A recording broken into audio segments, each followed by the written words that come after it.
Hello, welcome to episode 18 of the HeroQuest painting tutorial series. Today I'll be showing you how to paint the Warlock.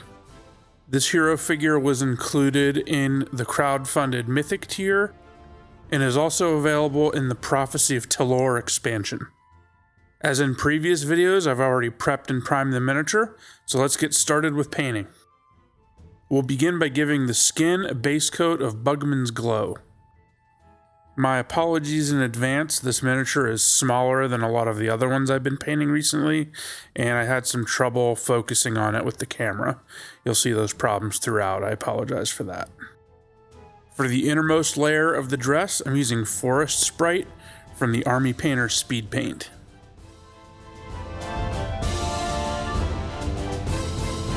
And then for the next layer up, I'm using Familiar Pink, also from the Speedpaint line.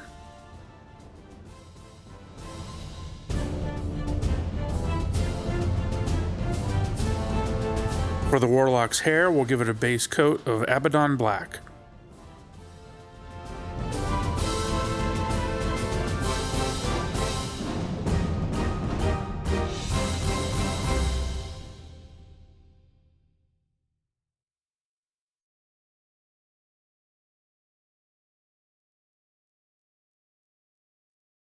For the textured part of the dress, I'm using Jokaero Orange.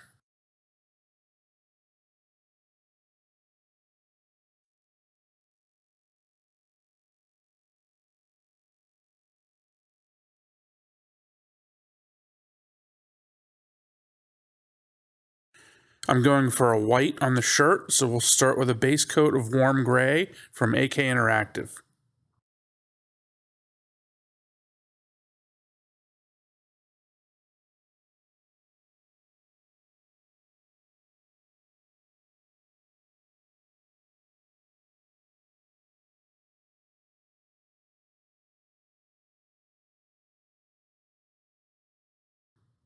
I'm also using this to paint the lining around the orange part of the dress.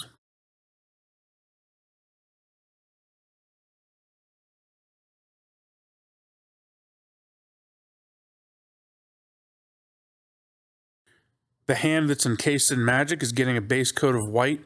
This will set us up for the lighting effects we'll be adding later. Her dagger also appears to be glowing, so we'll do that in white as well. And here I'm returning to the Familiar Pink to paint the straps that are going across the chest and back.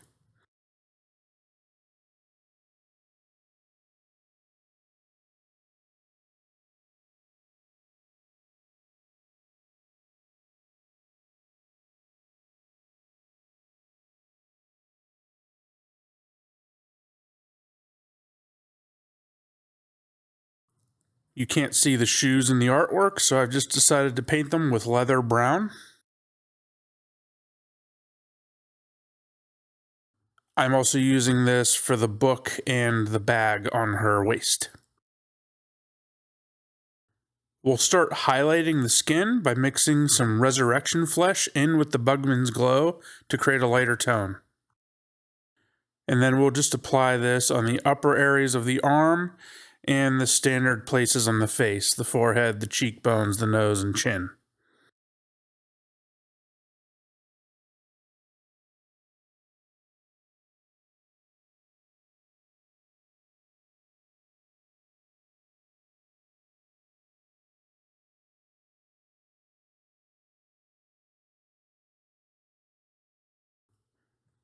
Next, I'll dot in the eyes with some Ivory, and here we can see some of those focusing issues I was having.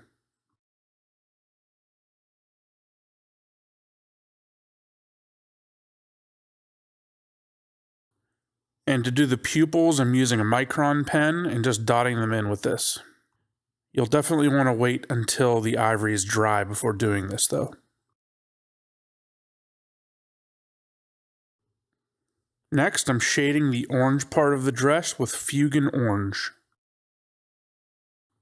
We'll want to let this seep into all those little recesses to really emphasize the texture.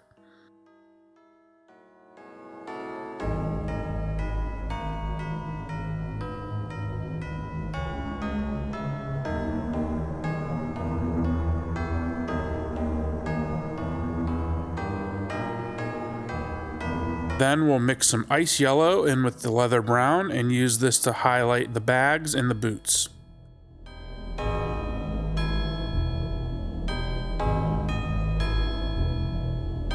We'll focus our highlights here on the upturned areas and the edges of the bag and book. And here I'm mixing in a little more ice yellow and applying the highlight again.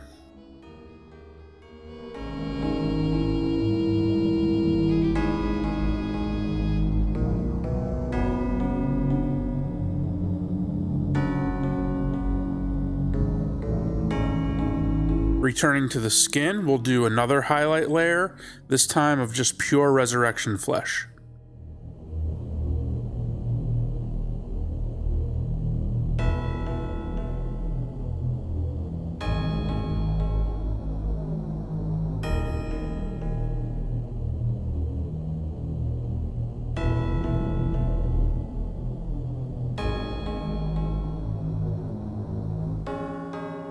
To start building up the highlight on the side of the face closest to the magic hand, I'm mixing some ice yellow into the resurrection flesh and using this to boost the highlight on that side of the face.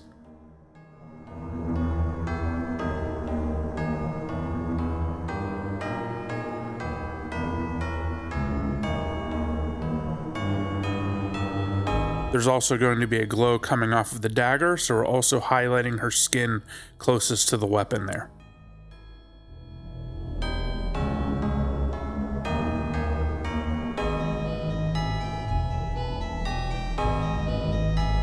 We'll apply a highlight to her blouse by mixing some warm gray and silver gray together. This will be applied to the upturned surfaces of the lining around the dress and also the ridges that are on the shirt.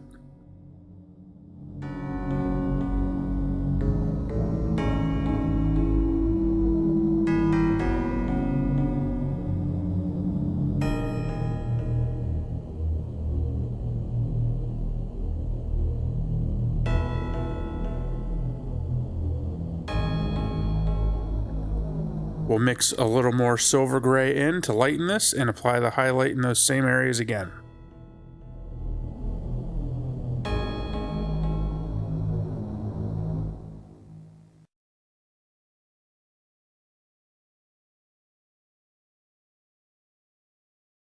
And for a final highlight, I'm mixing some white into the mix and applying this sparingly over the areas closest to the magical hand.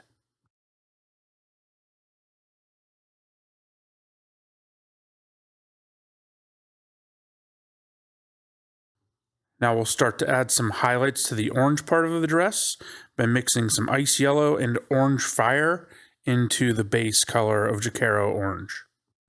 And just as with the other parts of the clothing, we're focusing our highlights on the upturned areas with a special emphasis on where the light would catch from that magical hand on the right side. You can see I'm not worrying about getting into the recesses here. We'll reapply that wash later to bring that texture back out.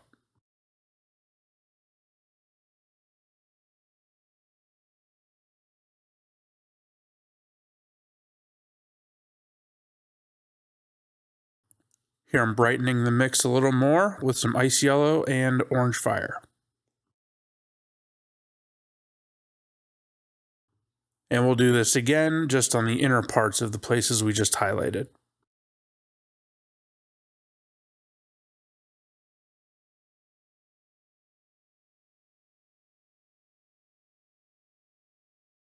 We'll boost the highlight once more and apply this on the closest areas to the light source. Here I'm dotting in a few areas where that texture might pick up the light in strange ways. Next, I'm painting the little potion on her belt with magic blue from Vallejo Game Color.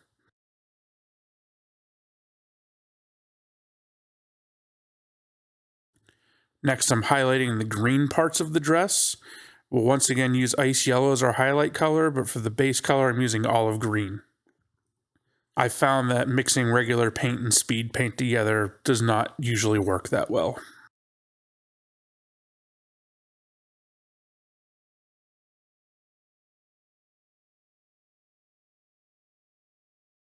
And here I'm boosting the highlight with some additional ice yellow. And once again, applying this to the raised surfaces, paying special attention to the areas closest to the light sources. And here's a final highlight, adding in a little more ice yellow and just hitting those edges and uppermost parts.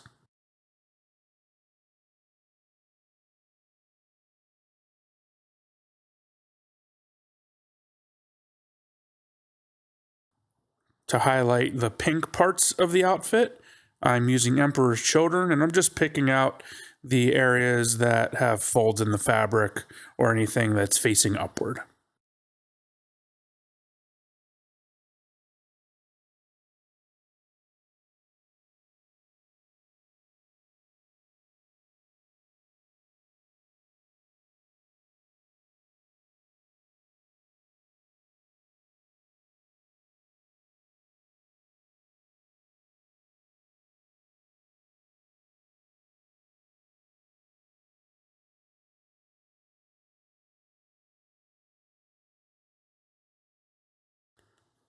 Next, I'm applying Agrax Earthshade over all of the leather areas. So that's the bag, the book, and the boots.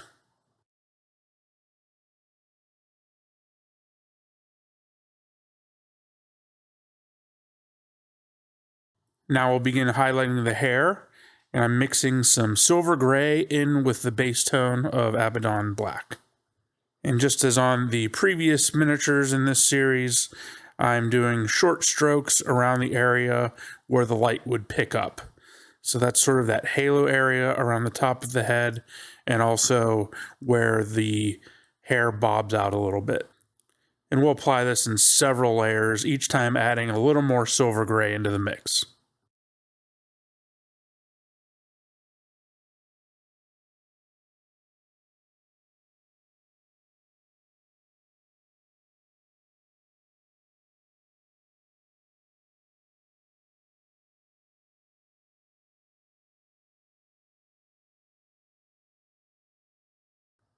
Here we're adding a bit more Silver Grey, and each time we do this, we want to cover slightly less area of the hair.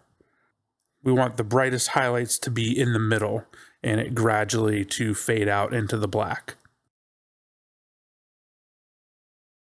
This is going to look really stark, but we'll bring it down with washes in a bit.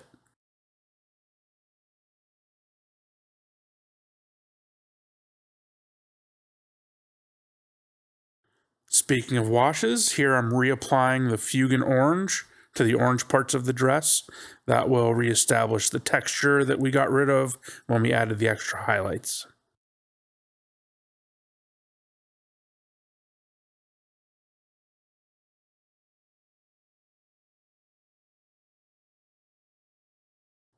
And now I'm applying a coat of Nuln Oil over all of the hair.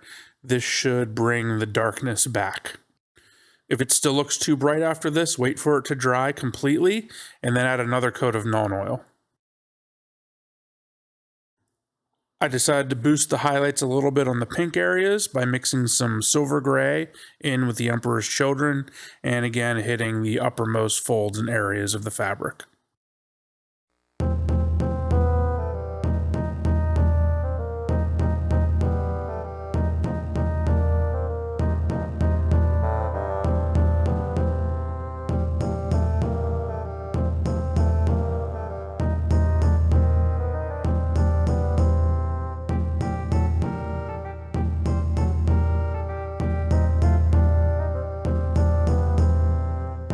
And here I'm boosting it a little bit more and doing the highlighting again.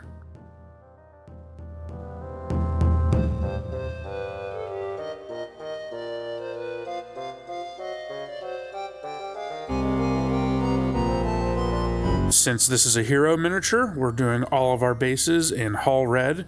You can feel free to do whatever you like on your bases if you want to do something decorative or use a different paint scheme. To add some shading to the potion, I'm giving it a coat of Drakkenhof Nightshade.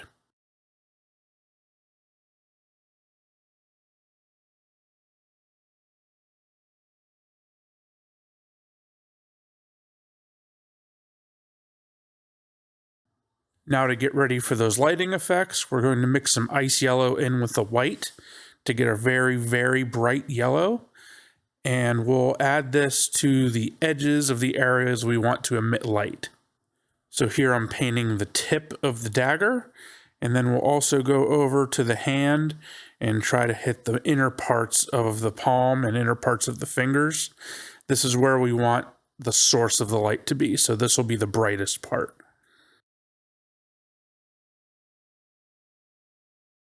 I'm also stippling a little bit of this into other areas of the magic, just to introduce some variation and chaos.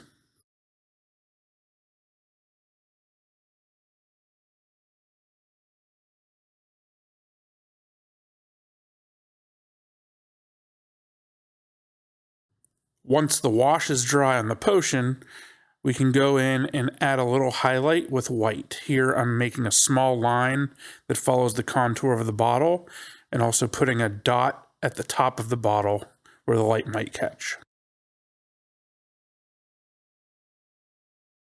I also decided to add a little dot as a secondary reflection a little bit further down, as you can see. Now for the rest of the lighting effects, we'll start off by applying some glazes. We'll be starting with Waywatcher Green glaze. I'm thinning it down with some glaze medium so it's not as intense. We want to wick off excess as we usually do on a paper towel. And then we'll apply this in thin layers over the entire area of the places we want to emit the green light. So here I'm applying it over the dagger, and I'm also brushing this onto the hand that's closest to the dagger. And on the hand, we're covering the entire thing.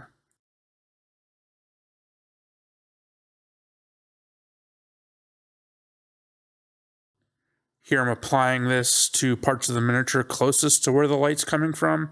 This will give the illusion that there's a green light being emitted from that part of the mini. Keeping the glaze very thin allows us to build this up over several layers, and that way we don't go too intense too quickly. Here I applied 2 or 3 layers of the glaze. Just make sure you wait for it to dry completely between each coat. Otherwise, you may rip the paint up and cause some coffee staining effects.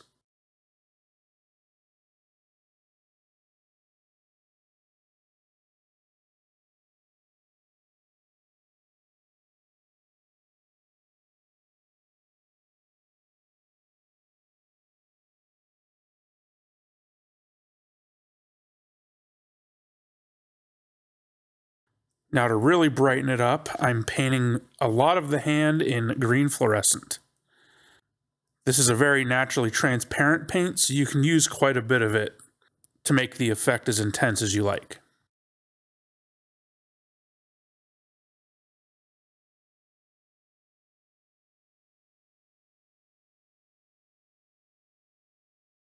And we don't want to forget to add some to the dagger. While that dries, I'm thinning down some of our Hall Red and just using this to paint in the lips. In HeroQuest, we always want the ladies to look their best for adventuring.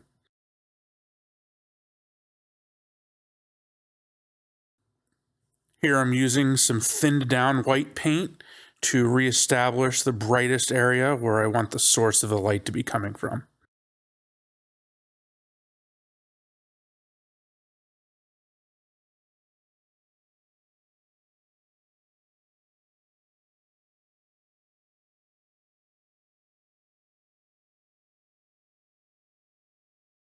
I'm also using this to emphasize the edges of the dagger.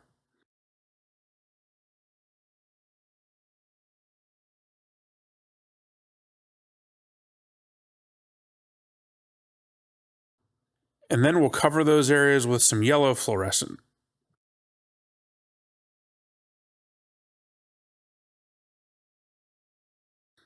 You can kind of think of this color as a highlight on the green fluorescent that we added earlier.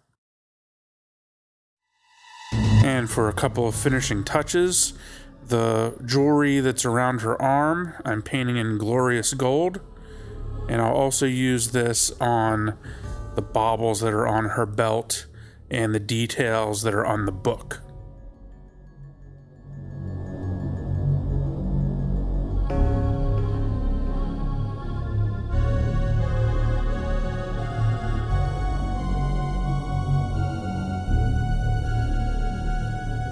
And then with Vallejo Model Color Silver, I'm painting the clasp on her bag.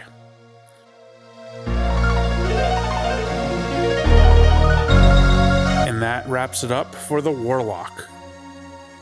Thank you once again for watching Bored with Paint.